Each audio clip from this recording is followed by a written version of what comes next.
미국 미시간주 대학의 생물학 교수로 지냈지만은 유대 랍비 문화에 깊이 심취하고 연구를 한 로이스 타이베르크라고 하는 분이 랍비 예수, 제자도를 말하다라는 책을 썼습니다.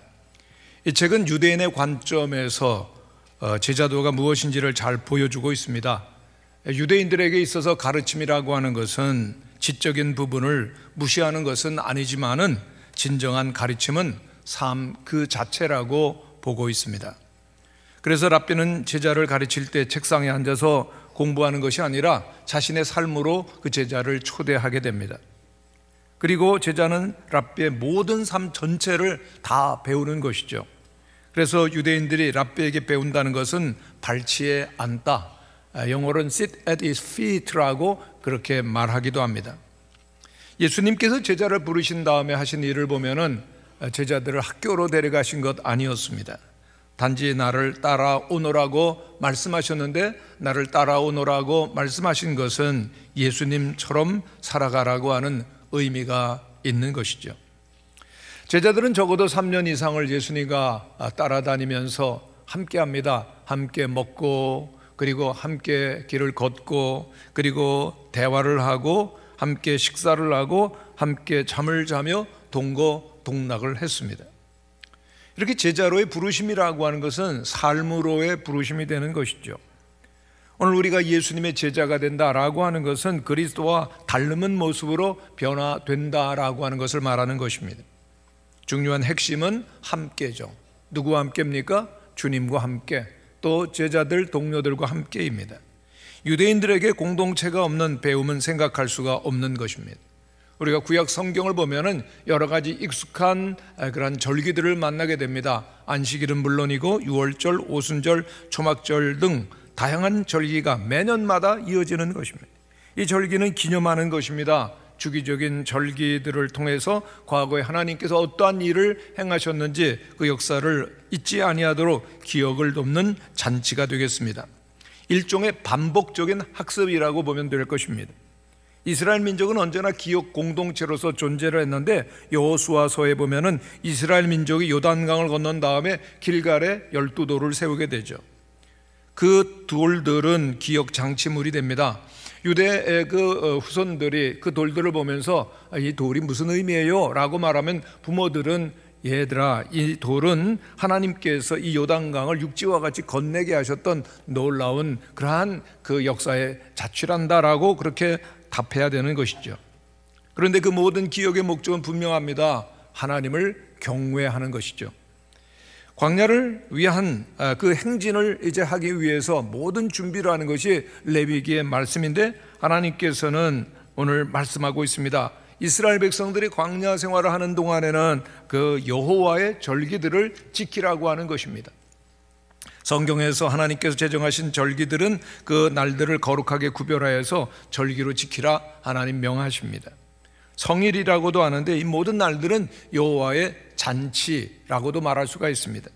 절기라고 하는 의미 자체가 잔치인데요, 그 목적은 오직 한 분 하나님께 영광을 돌리기 위해서입니다. 그런데 이스라엘의 절기라고 하면은 이스라엘만 지키는 것이라고 생각할 수 있습니다만 그렇지가 않습니다. 이 절기들은 여호와께서 명하신 여호와의 절기입니다. 한번 따라 하시기를 바랍니다. 여호와의 절기. 그렇기 때문에 모든 하나님의 백성들은 늘 기억하며 그 의미를 따라서 지키는 것이 마땅하다라고 하는 것이죠. 성경에 보면은 하나님의 백성들 신앙이 좋을 때는 절기를 지킵니다마는 그 신앙이 떨어지고 부패할 때는 이 여호와의 절기들을 지키지 않습니다. 그렇기 때문에 이 여호와의 절기를 지키는 것은 하나님과의 긴밀한 관계를 보여주는 것이라고 할 수가 있습니다. 그러면 이 절기들의 깊은 의미는 무엇이죠? 첫 번째, 이 여호와의 절기의 목적은 우리에게 휴식을 주기 위한 것입니다.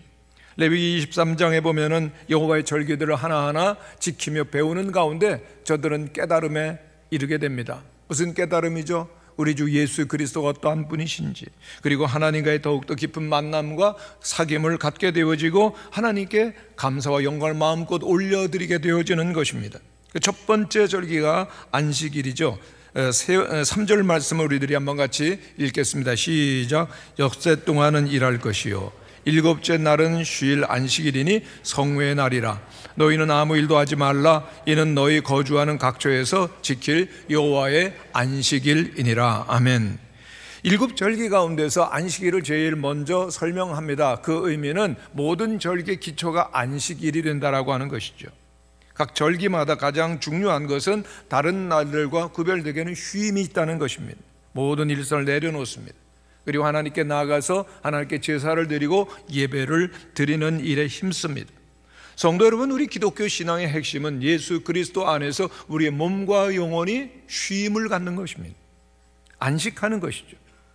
예수님은 마태복음 11장에서 말씀하십니다. 수고하고 무거운 짐진 자들아 다 내게로 오라. 내가 너희를 쉬게 하리라. 한번 따라 하시기를 바랍니다. 내가 너희를 쉬게 하리라. 주님께서는 우리에게 쉼을 주기를 원하신다는 겁니다. 그 쉼이 어디에 있느냐? 바로 예수 그리스도 안에 있다는 것이죠. 안식일, 바로 그 안식일도 예수 그리스도를 뜻하는 것입니다. 그래서 마태복음 12장에 보면 예수님 말씀하시죠. 인자는 안식일의 주인이니라 하시니라. 우리 하나님께서는 6일 동안 세상을 창조하셨습니다. 제7일에는 안식하시고 그날을 복되게 하셔서 안식일을 제정해 주시는데, 완전한 창조를 하나님께서 하시고 그리고 온전한 안식을 우리에게 주시면서 우리에게 가르치고자 하시는 것은 무엇이겠습니까? 종교개혁자 칼빈은 기독교 강요를 통해서 이 여호와의 절기의 의미를 이렇게 설명합니다. 첫째로, 안식은 하늘의 하나님께서 이스라엘 백성에게 영적 휴식을 알리는 방법이었다. 그리스도인들은 자기의 일을 제쳐놓고 하나님이 자기들 안에서 일하시게 하라고 하는 것이었다. 둘째로, 하나님의 의도는 그들이 일정한 날에 서로 모여 율법을 배우며 의식을 행하여 적어도 그날을 특히 하나님의 행적을 묵상하는 데 바쳐서 경건의 훈련을 받으라는 것이었다. 셋째로, 하나님께서 남의 권위하에 있는 사람들과 종들에게 휴식하는 날을 주셔서 그들의 노고를 쉬는 때가 있게 하기로 결정하신 것이다. 안식일의 가장 중요한 그 특징 가운데 하나가 쉬는 것입니다. 일손을 내려놓는 것입니다. 쉼의 날에 우리들이 할 수 있는 것은 깊은 호흡을 할 수가 있습니다. 그리고 우리의 삶을, 우리의 자신을 돌아볼 수 있는 시간을 갖게 되는 것이죠. 하나님께서는 일상 속에서 매 순간순간 우리와 함께 하시며 일하시지만은 우리는 그 사실을 거의 알아채지 못하고 살 때가 얼마나 많습니까? 이 사실을 알기 위해서는 우리는 의지적으로 멈추어야 합니다. 그리고 안식일이 그 기회를 우리에게 제공하는 것입니다. 멈추며 그리고 쉬는 시간을 안식일에 비로소 내는 것이고, 그리고 사랑의 하나님 창조주께서 지으신 아름다운, 너무나도 정성껏 지으신 이 아름다운 자연을 우리는 바라볼 수 있습니다. 또 이 안식일에 쉼을 가지며 우리는 여유를 갖고 우리의 사랑하는 배우자 그리고 자녀의 얼굴, 친구들의 미소에 깃든 행복을 우리는 찾아볼 수가 있는 것입니다. 또 우리의 지나간 한 주 우리의 삶을 반성해 보면서 하나님이 우리의 삶 속에 행하시고 우리의 기도에 응답하신 특별한 방식들을 우리는 또한 기억할 수가 있는 것입니다. 하나님께서 우리에게 주어진 이 모든 선물들을 바로 하나님의 손으로부터 나온 것임을 우리는 깊이 묵상하며 그런 선물들을 돌아보는 시간 속에서 그 놀라우신 선물을 주신 하나님의 은혜를 깨닫게 되는 것입니다. 우리 그리스도인의 신앙은 매우 단순합니다. 정말 하나님을 만나게 되어지면은 분주하고 정신없는 삶에서 비로소 자유할 수가 있습니다. 단순하게 산다는 것은 혼돈함과 그리고 또한 복잡함에서 벗어나서 정리되고 조화롭게 사는 것을 말합니다. 한국인들이 살아가면서 제일 많이 말하는 말이 뭡니까? 우리가 제일 많이 무의식적으로 말하는 말, 외국에 나가면은 한국인들이 하는 말을 다 아는 그런 말이 있습니다. 뭐죠? 빨리빨리입니다. 빨리빨리. 너무나 우리들은 정신없이 빨리빨리를 외치면서 분주하게 살아갑니다. 그런데 분주하고 성급한 것은 우리 그리스도인들의 진정한 모습이 될 수가 없습니다. 오늘 현대 생활은 우리들에게 빨리빨리 살 것을 강요합니다만은 그것은 우리의 인간의 영혼을 망가뜨리는 일종의 바이러스다, 미세먼지다라고 말할 수가 있습니다. 너무나 바빠요. 생각할 틈이 없어요. 그래서 끌려가는 삶, 그 속에서 속박당하고 있는 우리들을 풀어주는 것이 안식일입니다. 주님 안에서의 쉼이 되는 것이죠. 신학자 에밀 브루너는 인간은 자유롭다. 그러나 그 자유는 오직 하나님께 얽매일 때 비로소 자유한 것이다라고 말했습니다. 우리는 깊이 생각해 보아야 됩니다. 내면 세계의 질서와 영적 성장이라고 하는 책을 쓴 고든 맥도날드 목사님 책에서 두 종류의 사람이 있다라고 말하고 있습니다. 쫓겨다니는 사람과 부름받은 사람. 한번 따라 하시기를 바랍니다. 쫓겨다니는 사람, 부름받은 사람. 여러분, 우리들은 과연 이 둘 중에 어떤 사람입니까? 정신없이 이 시대 풍조와 일에 그 쫓겨다니는 그런 사람인지요? 아니면은 하나님의 거룩하신 부르심을 받고 하나님의 일에 아름답게 쓰임을 받고 있는 부름받은 사람입니까? 향방 없이 무엇인가 쫓겨다니고 있는 분주한 현대인들의 모습은 정말 보면 정신없는 삶을 사는 것 같지 않습니까? 찰스 헌멜의 책 늘 급한 일로 쫓기는 삶이 오늘 우리들의 모습을 보여준다라고도 말할 수가 있습니다. 정말 중요한 건 무엇이죠? 속도보다는 방향입니다. 얼마나 빨리 다니느냐, 얼마나 높이 올라가느냐 보다는 정말 어느 방향으로 가고 있느냐가 우리에게 중요한 것입니다. 우리는 때때로 인생의 망망대해 가운데서 나침반도 없이 표류하고 있는 것은 아닌지 우리의 삶을 돌아보기 위해서 하나님 안에서의 쉼이 필요한 것입니다. 속도를 늦추는 것이죠. 우리의 영혼과 삶을 점검하고 방향 감각을 하나님 안에서 회복해야 될 것입니다. 그리고 주님 안에서 우리의 영혼을 돌아보고 우리의 가정을 다시 한번 살피고 성경을 읽고 기도하고 하나님의 음성을 들을 때 우리는 비로소 참된 자유로움을 회복하게 되는 것입니다. 즐겁게 안식할 날이라고 하는 책, 참 좋은 책인데요, 이 책의 저자 린 바합이 한 말을 소개를 해드립니다. 내가 아주 좋아하는 일에서 떠나 하루를 쉴 때면 하나님은 너는 내가 하는 일을 사랑하겠지만 나를 더 사랑해주면 좋겠다. 경쟁심과 성취욕을 벗어버리고 쉬거라. 나와 함께 있는 것을 즐기렴. 내가 얼마나 좋은 하나님인지 깨닫기를 바란다. 주변을 돌아보고 시간을 갖고 내가 너에게 준 많은 선물에 관심을 기울여 보렴이라고 말씀하는 듯 합니다. 정말 안식일 우리 주일이 되면은 우리들이 주님 안에서의 쉼을 회복하고 그리고 주님과 함께 있는 아름다운 시간으로 만들어야 할 것입니다. 그러므로 두 번째로 여호와의 절기는 하나님을 예배하는 예배의 뜻을 가지고 있는 것입니다. 절기를 거룩히 구별해서 성일로 지킨다는 것, 그것은 하나님과의 깊은 만남과 사귐을 갖는 시간이 되는 것입니다. 하나님을 예배하는 것이 되는 것입니다. 하나님께 지키라고 주신 모든 그 여호와의 절기들은 7절기인데요, 그 모든 절기들은 하나님께서 하나님 앞으로 나와 예배하라고 주신 은혜들인 것입니다. 성도 여러분, 우리 그리스도인들의 최대의 삶의 목적이 무엇입니까? 여러분 왜 삽니까? 그것은 예배입니다. 구원이라고 하는 우리에게 주어진 새로운 삶은 예배를 위한 새로운 시작이 됩니다. 출애굽기 5장 1절에 보면 바로 앞에서 모세가 하나님께서 이들을 광야로 보내라고 하는 그 명령을 전하는데 그 말이 이렇게 됩니다. 5장 1절 말씀 같이 읽어보겠습니다. 시작. 그들이 광야에서 내 앞에 절기를 지킬 것이니라. 5장 3절도 읽겠습니다. 광야로 사흘길쯤 가서 우리 하나님께 제사를 드리려 하오니, 하나님 앞에 절기를 지키고 제사를 드리기 위해서 출애굽을 한다는 겁니다. 그 애굽 제국에서 노예 생활을 400년 동안 하고 있었던 그들을 하나님께 구원하는 목적은 그들에게 자유를 주심보다는 하나님께 드리는 예배와 제사를 위한 것이었죠. 성도 여러분, 구원받은 우리 그리스도인들의 목적도 바로 예배에 있다는 것을 우리는 기억해야 됩니다. 왜 우리를 구원하셨습니까? 예배하기 위함입니다. 믿습니까? 구원받은 자는 그러므로 반드시 예배해야 되는 것이죠. 우리 구원받은 자는 예배하기를 즐거워해야 될 것이고 또한 예배를 소중히 여겨야 함이 마땅한 것입니다. 오늘 우리가 예배를 소중히 여기기 위해서는 예배가 무엇인지를 우리는 깊이 생각해야 되는데, 예배에서 가장 중요한 것은 먼저 우리의 마음과 영혼입니다. 하나님께서 우리를 창조하신 목적이 바로 예배입니다. 우리의 예배를 원하셨습니다. 우리 이사야 43장에 있는 말씀을 보면 이 백성은 내가 나를 위하여 지었나니 나를 찬송하게 하려 함이라. 왜 우리를 지으셨는가? 하나님을 찬송하며 예배토록 하기 위해서. 성도 여러분, 우리가 사순절을 지나고 있는데 우리 주님께서 동정녀 마리아에게 나시고 본디오 빌라도의 고난을 받으시고 십자가에 죽으시고 장사된 이유가 무엇입니까? 우리 주님께서 죽음을 이기시고 무덤에서 다시 사신 이유는 무엇입니까? 그것은 바로 우리 같은 반역자를, 우리 같은 죄인을 예배자로 만드시기 위해서인 겁니다. 너무나도 중요한 말씀입니다. 우리는 하나님 앞에 죄인이었고 하나님을 거역한 반역자였는데 우리를 예배자로 만드시기 위하여서 예수님이 십자가의 길을 가신 것입니다. 우리는 늘 기억해야 됩니다.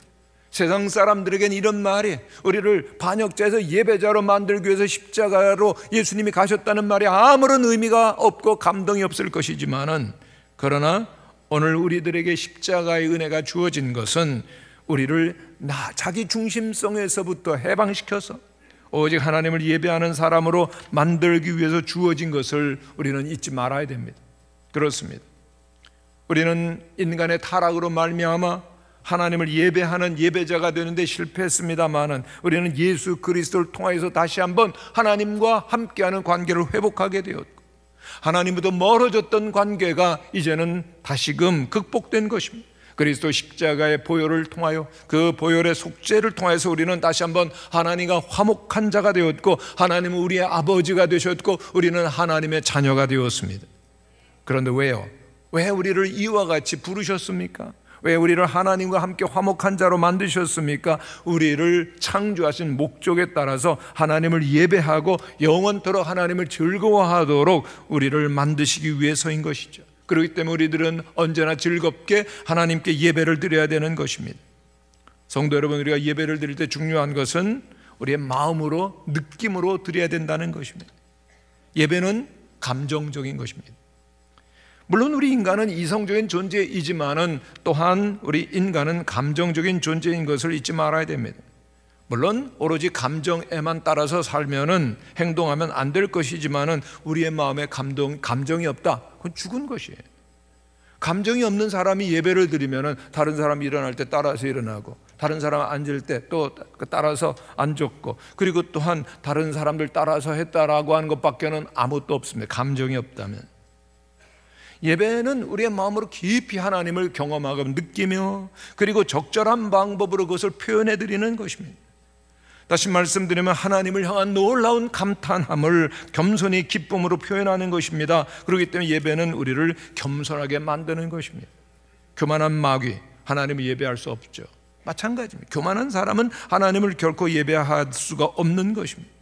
예배는 하나님 앞에서 우리를 겸손하게 만들고, 그리고 동시에 하나님께 주시는 기쁨으로 충만하게 하는 것입니다. 조나단 에드워즈 신학자는 이에 대해서 이렇게 말합니다. 하나님께서는 피조물을 향해 두 가지로 자신을 영화롭게 하십니다.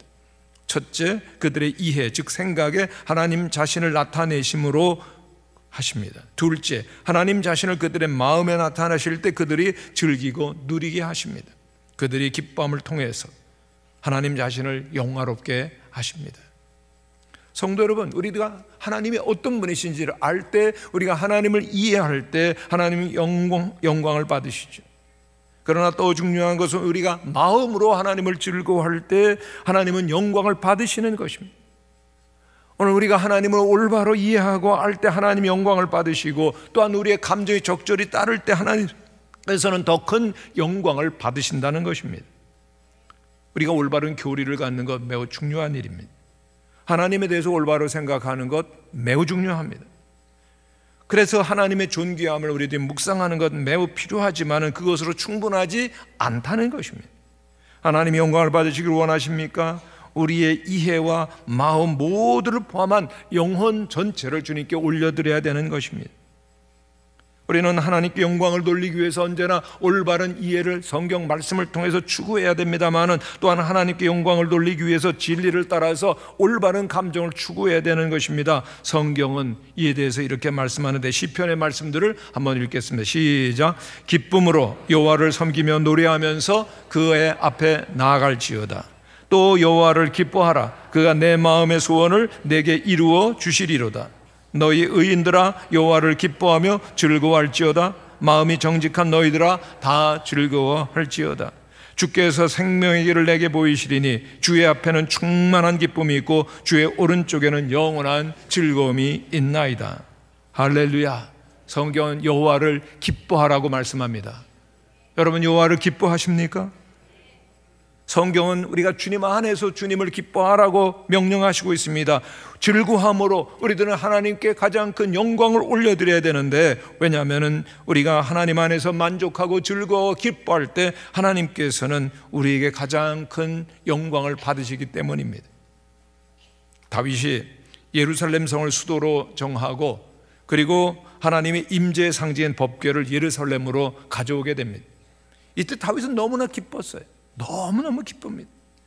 큰 축제를 벌이게 되는데, 그는 그 법궤 앞에서 왕의 옷을 벗고 그리고 온 힘을 다하여 힘차게 춤을 춥니다. 한 나라의 왕으로서 신하들이 보는 앞에서 옷을 벗고 춤을 춘다? 일상적인 일이라고 할 수가 없죠.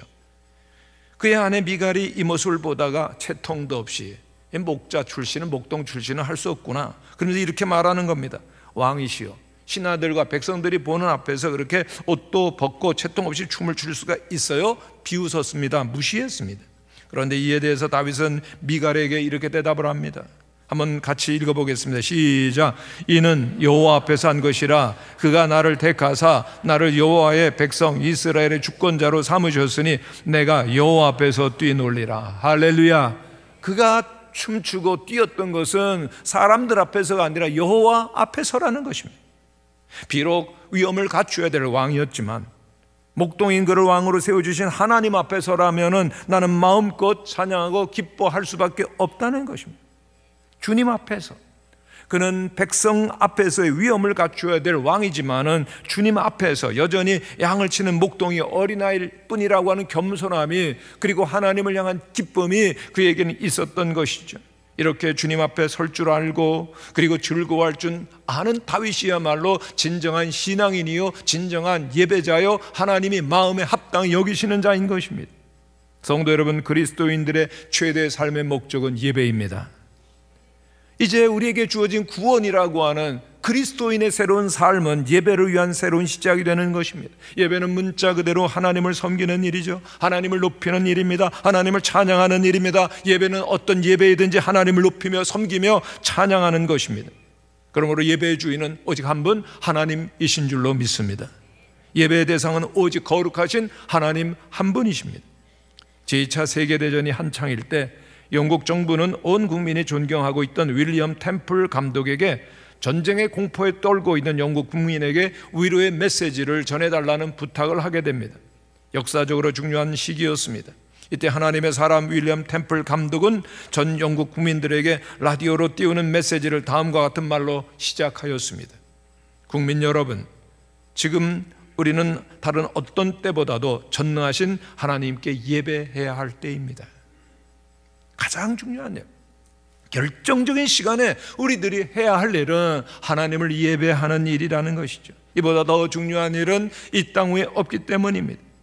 유대인 스필과 아카드 하임은 이렇게 말합니다. 우리는 유대인이 안식일을 보존했다기보다는 안식일이 유대인을 보존했다고 단언할 수 있으며 이것은 결코 과장이 아니다. 우리가 안식일을 지키며 예배하는 일, 하나님께서 우리를 구원하신 목적입니다. 우리들이 안식일을 지키며 예배를 드릴 때 우리의 삶을 하나님께서 지키시는 것입니다. 그렇습니다. 우리들이 하나님의 절기를 지킬 때 하나님께서 우리의 영혼과 삶을 지켜주시는 줄로 믿습니다. 우리가 하나님의 말씀에 순종할 때, 하나님을 예배할 때 하나님께서 우리의 모든 것들을 보호하시며 동행하여 주시는 것입니다.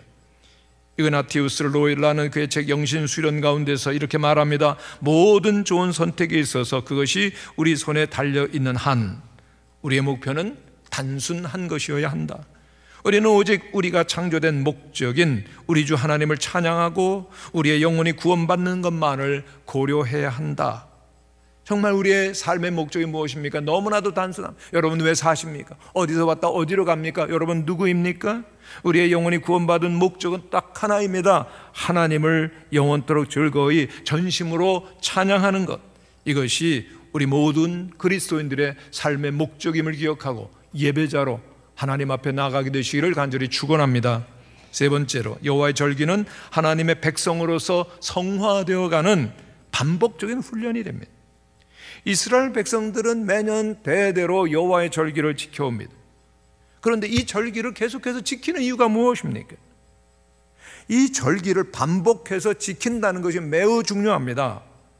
이 절기를 계속 지키는 것은 하나님 앞에서 우리의 근원적인 습관을 바로 세우는 하나님의 초대와 부르심이 되는 것입니다.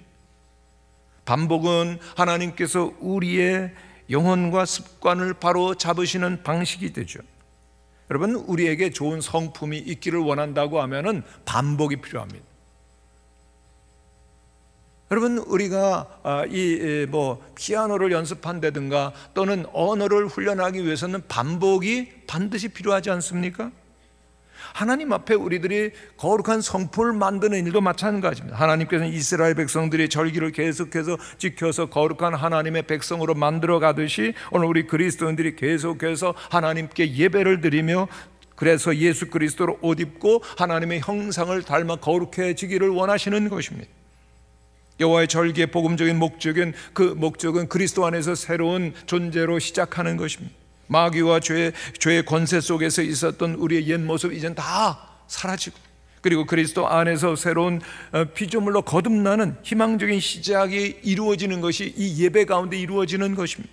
고린도후서 5장 17절의 말씀입니다. 그런즉 누구든지 그리스도 안에 있으면 새로운 피조물이라. 이전 것은 지나갔으니 보라 새 것이 되었도다.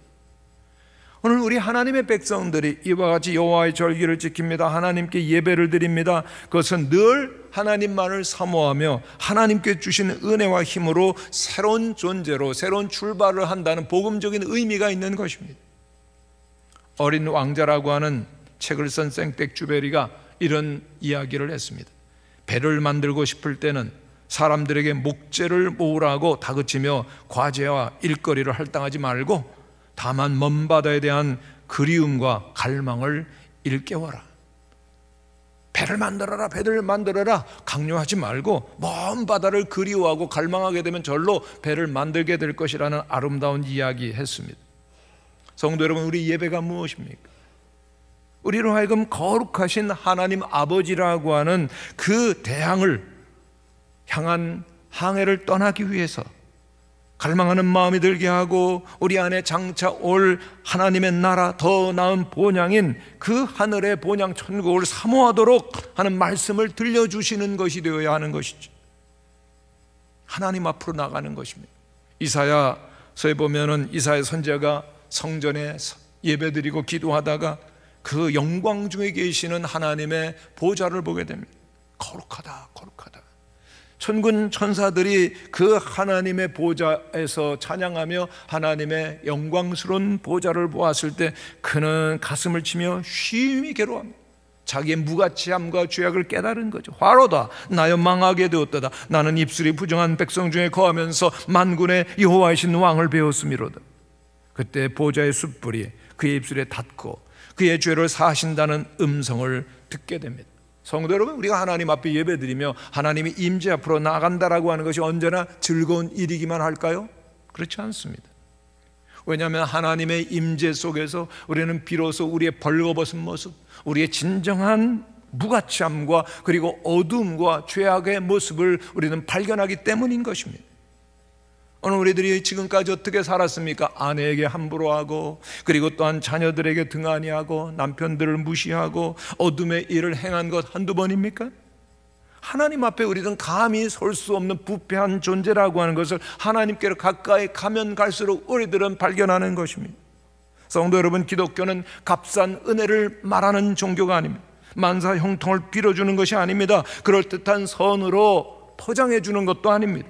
기독교는 하나님 앞에서 자신의 진정한 모습, 부끄러움과 수치와 절망의 모습을 그대로 벌거벗은 그대로 드러내주는 것입니다. 자신의 그 어둠과 저주스러운 모습을 하나님 앞에 정직하게 고백하는 것입니다. 하나님께서 인정하신 성경의 거룩한 사람들, 기독교 역사 가운데 참으로 위대한 믿음의 사람들을 보면 그러므로 철저하게 하나님 앞에 자신의 고백을 드러내는 고백록들을 말하고 있습니다. 다윗의 고백을 들어봅니다. 우리 한번 같이 읽어보겠습니다. 시작. 내 죄악이 내 머리에 넘쳐서 무거운 짐 같으니 내가 감당할 수 없나이다. 그는 하나님의 사랑받는 자였지만 하나님께 가까이 갈수록 자기의 어둠과 죄를 봅니다. 사도 바울은 내가 죄인 중에 괴순이라고 정말 깊은 곳에서 탄식하지 않았습니까? 사랑의 원자탄으로 알려진 손양원 목사님의 고백입니다. 나는 어릴 때부터 범죄를 계속한 불의하고도 불층한 죄인 중에 괴수입니다. 나는 큰 죄인임을 깨닫고 두렵게 떨며 울었습니다. 우리 모두가 존경하는 한경직 목사님께서도 이런 고백을 하셨던 것 우리는 기억합니다. 나는 신사참배한 죄인입니다. 너무나도 처절한 그러한 안타까운 고백을 하셨습니다. 오늘 우리가 살고 있는 시대는 이와 같은 절실한 처절한 죄의 고백과 탄식과는 거리가 너무나도 먼 곳에서 살고 있는 것은 아닌가라고 하는 생각을 하게 합니다. 우리 많은 사람들이 모두가 의인이 되었어요. 그래서 다른 사람들의 잘못만 크게 보는 눈을 크게 뜨고 있는 것 아닙니까?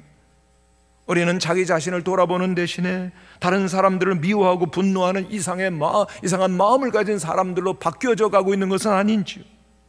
성도 여러분, 하나님 앞에서 우리가 절기를 지키며 예배드린다는 의미가 무엇입니까? 하나님 앞에서 우리 자신을 보는 것입니다. 우리 속에 내면 속에 깊이 감추어져 있는 처절한 죄의 고백과 탄식을 가슴속에 지니며 동시에 하나님께서 내가 내 죄를 사하였다라고 하는 사죄의 음성을 들어서 주님의 은혜로 날마다 거룩해져 가는 것입니다. 하나님 앞에서 우리의 부족함을 보는 그런 탄식과 슬픔은 우리의 마음 깊은 곳에서부터 진정으로 우리가 하나님을 원하고 하나님만이 우리의 최고의 보물이시며 우리의 기쁨이 되시기를 원한다는 의미인 것입니다. 성도 여러분, 우리의 죄가 무엇입니까? 우리의 죄는 하나님을 온전히 우리들이 누리지 못하는 것이요, 하나님을 온전히 바라보지 못하며 하나님과 함께 하지 못하는 것입니다. 그래서 우리의 만족을 위해서 하나님 아닌 것을 찾는 것, 그것이 모든 죄의 근본이 되는 것입니다. 이것을 예배드릴 때 깨닫는 것이죠. 그리고 우리의 마음이 깨어지고 그 깨어짐으로 인해서 다시 한번 진정으로 하나님을 기뻐하며 그리고 또한 하나님을 모시며 하나님을 닮아가게 되는 것입니다. 이제 우리들에게 사순절이 계속됩니다. 주님의 십자가의 고난을 우리들이 깊이 묵상하죠. 하나님의 절기 가운데 조용히 우리 자신을 들여다보며 그리고 하나님을 사모하며 우리 주님만을 예배하며 우리 주님을 더욱더 닮아가는 거룩한 하나님의 사람들이 되어 가시기를 간절히 축원합니다. 다 함께 일어나셔서 기도하겠습니다.